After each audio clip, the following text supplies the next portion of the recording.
Okay, oops, that's loud. So far in this course, we've been talking about social cognition as it's displayed by adults, usually neurologically intact, psychiatrically normal adults. Once in a while, we've talked about brain damage, like last week, but mostly just ordinary people. What we want to do now is to shift attention to younger individuals and talk about how social cognition develops. And there are really three ways in which we can talk about development, and this week we're going to refer to all three of those ways. The typical way that psychologists think about development is in terms of ontogenesis. Is that better? Yeah, in terms of ontogenesis. That is the development of some mental faculty or mental ability across the lifespan of an individual person. This is developmental psychology as you encountered it in your introductory psychology course, or if you took Psych 140, I think it is. And the ontogenetic view has been dominated for most of the history of psychology by this contrast between nature and nurture. How much of a child's ability is innate and how much of it develops through some kind of learning experience. The second take on development is a little bit less common, but a little bit more common now than it used to be, and that's what we would call the phylogenetic view. And instead of looking at the life cycle of the individual, what the phylogenetic view does is to look at mental faculties as they evolve over evolutionary time. So this is what used to be called comparative psychology, and whereas in the ontogenetic view we might compare younger versus older children or children and adults, in the phylogenetic view we'll compare adults or children especially with other species like chimpanzees. And then the final view, which doesn't get much discussion at all, though it should, is the cultural view of development, whose roots are not in psychology, but really in anthropology, and especially in cultural anthropology. And the idea there, especially in the 19th century, was the attempt to compare what the mind of an advanced human being is like versus the mind of a so-called primitive human being. So psychologists and anthropologists would go into tribal cultures, aboriginal cultures, whatever, and try to compare the performance of members of those societies on various mental tasks to the performance of, say, Berkeley college students. More recently, there's been quite a bit of interest in the cognitive effects of things like literacy and socioeconomic development. Does acquiring the ability to read change the way you think? Does the development of your society into one that's more economically advanced change the way individual society members think? We're going to talk about all of these, but today we're going to talk about the ontogenetic view of development and basically ask a question: what's the difference, as far as social cognition goes, between the mind of an adult, the kinds of people we've been studying for most of the semester, and the mind of a child? And again, there are two different ways to think about this in psychology. One is to think of these differences as essentially quantitative in nature, that children and adults think pretty much the same way. It's just that adults know more than children do because they've had more time to acquire knowledge through experience. This is the kind of idea that lies behind traditional IQ tests. If you think about the original way of scoring IQ tests in terms of mental age, the idea here is that a normal 5-year-old has a 5-year-old mind, a normal 18-year-old has an 18-year-old mind, and between age 5 and age 18, there's just a progressive accumulation of intelligence. More interesting is a qualitative view of these differences, which is to say that babies are a lot smarter than we think, to use a quote from a famous old developmental psychologist, but they just are smart in different ways than adults are. So there are these qualitative differences between the mind of an infant and the mind of an adult. And so instead of there being a kind of progressive continuum linking the two, there are a set of more or less discrete stages. The epitome of that, of course, is the developmental psychology of Jean Piaget, Swiss psychologist, who probably still is the most famous of all developmental psychologists, who argued that the child comes into the world with an innate cognitive endowment. That is, the child comes in not as a blank slate that's written on by experience, the way the British empiricists would have had it, but rather the child already comes in with some innate intelligence, and then through interactions with the world builds on that intelligence in various kinds of ways, so that you get this development as a dialogue between what the child brings to the environment and what the environment imposes on the child. Assimilation of environmental stimuli to the child's pre-existing schemata, and accommodation of the child's cognitive schemata to developments in the environment. And as you all know from your introductory course, Piaget argued that children went through what he called the genetic program for change, going through various stages of cognitive development, starting out with a sensory motor stage, where basically the child is only interested in what it can see and touch, then to a pre-operational period where you begin to develop some memory, a period of concrete operations, and a period of formal operations that Piaget argued was characteristic of mature adult thought. The final accomplishment of all of this is the ability to entertain abstract conceptualizations of things and the ability to reason following the principles of formal logic. Now that's all for the developmental psychology course. I don't want to get into too much detail about that, except to say that one of the markers of the transition between one Piagetian stage and another really has to do with social cognition. That is, with understanding what's going on in the mind of another person. And that is this transition between what Piaget called the pre-operational period of cognitive development and the period of concrete operations, which was marked by a milestone that Piaget called the loss of egocentricity. Now, by egocentricity, Piaget didn't mean children are self-centered the way your roommate is egocentric. What Piaget meant was that before this time, the child thinks that its view of the world is essentially universal, that everybody thinks and experiences the world the way the child does. But after this period, as the child goes into the stage of concrete operations, the child has the ability to appreciate that other people's thoughts and feelings and beliefs and desires may be different from the child's own. Piaget introduced a test of this known as the point of view task. This is the point of view task. You've got a child here, and there's this little model of mountains, and there's a cross on top of one of these mountains, and there's a cabin over here, and then there's a doll placed opposite the child, and the child is asked, can the doll see the cross? And the answer is yes, and then the child is asked, can the doll see the cabin?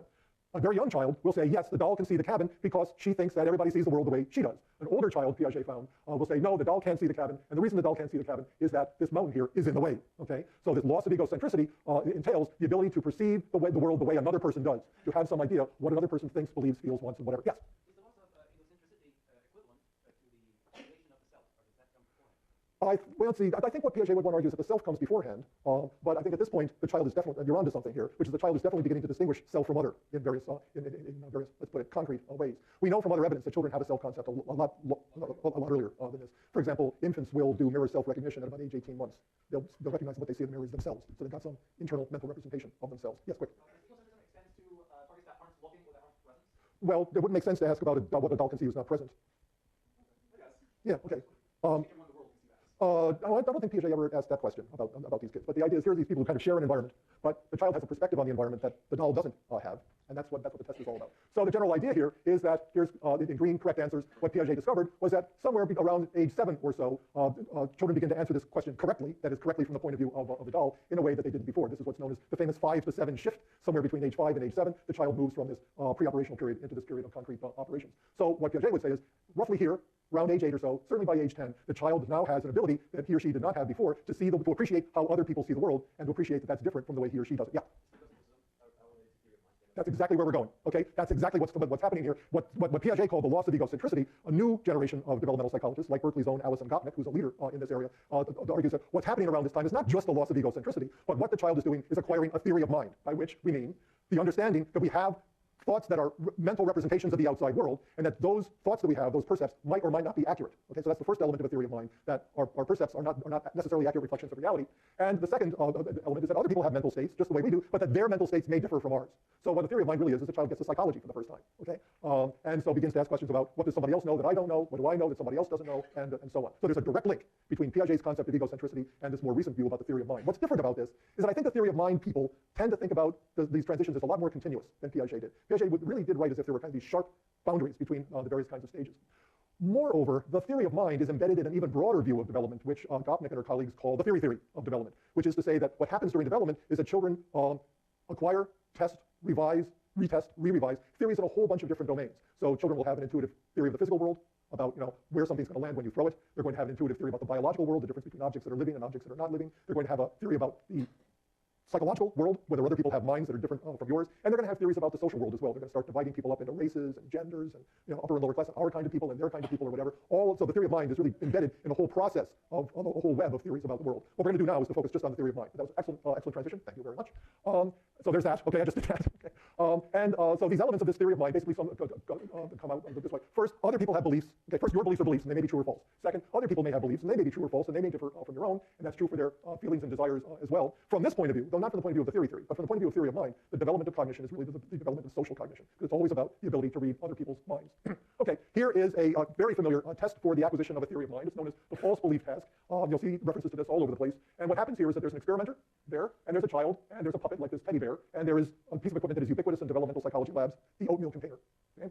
So what happens here is that the experimenter has the puppet hide a ball in the oatmeal container, and then they put the puppet away, put it in a cabinet or something like that. Then the experimenter and the child take the ball out of the oatmeal container and put it into the box. Then the experimenter goes and gets the puppet and asks the child, where is Teddy going to look for the ball?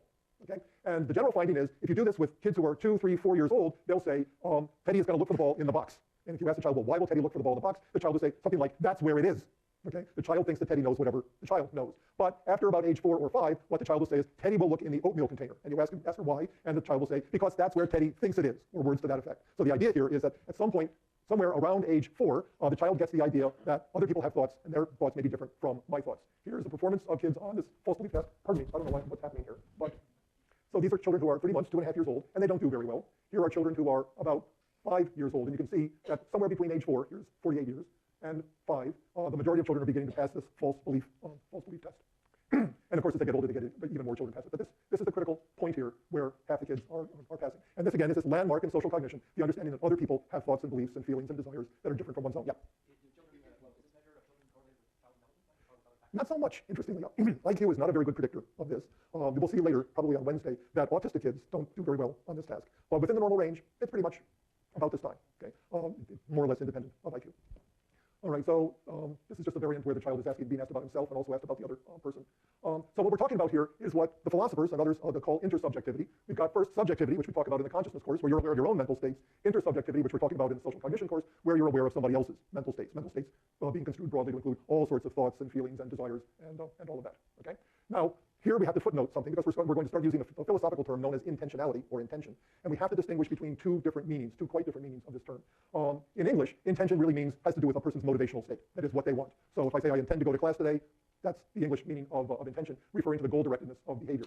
But in German, and the philosophy written by German-speaking philosophers, there's this other sense of intentionality known as the epistemic sense of intentionality, which basically refers to what a mental state is about. Okay, so right now I have a mental state that's about teaching, and later on I'll have a mental state that's about lunch, and later on I'll have a mental state about going home or whatever. But basically, what we're talking about here is what somebody is thinking about, what somebody is feeling about, or whatever. Now we're talking about intentionality in this epistemic sense because we're talking about children's recognition that their mental states are about other things. Okay, and other people's mental states are also about other things. Okay, so why is this important? Well, it turns out that there are lots of different levels of intentionality. Okay, what's known as first-order intentionality is what your own mental state is about. I feel happy. Okay, second-order intentionality has to do with somebody else's mental state and what that's about. So Lucy may know that I feel happy, and you can imagine you can just kind of pile these orders on. So at the third order, we have Judy believes, that's a mental state, and it's about Lucy's knowing, and Lucy's knowing is a mental state, and it's about my feeling happy. And at the fourth order, we've got Stan, who's got a mental state of forgetting. He forgot that Judy believed that Lucy knew that I feel happy, and you can imagine just kind of piling these on. If you read Jane Austen novels, one of the things that's really interesting about Jane Austen novels is that she introduced, at least into the English novel, more than 2 orders of intentionality. So a lot of the things that happen in Pride and Prejudice and things like that have to do with A's belief about B's belief about C.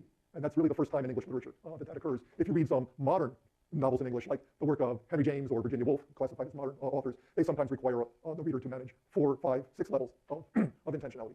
But that's neither here nor there. Here's a nice New Yorker cartoon making this point, right? Of course I care about how you imagined, I thought, you perceived, I wanted you to feel, okay?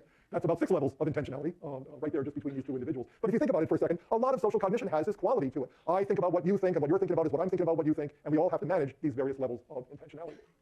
Robin Dunbar, an evolutionary psychologist, has argued that we can handle at most about 5 levels of intentionality. Jane believes that Peter supposes, that Sarah thinks, that Simon believes, that Sarah would like to go out with Peter. Okay, that's about all we can handle. There are lots more levels you can have, but given our capacity of working memory, 7 plus or minus 2, that's just about it. Kinnerman and her colleagues actually tried to test this, how many levels of intentionality people can understand. Dunbar just kind of thought, well, it's about 5. It turns out he was right. So if you ask people, present people with stories like this, Jane believes that Peter supposes, that Sarah thinks, that Simon believes that Sarah would like to go out with Peter, and then ask them questions about this little story, they can answer, normal people can answer questions accurately up to about 4 levels of intentionality. But there's this big break at the 5th level where all of a sudden most people start making errors.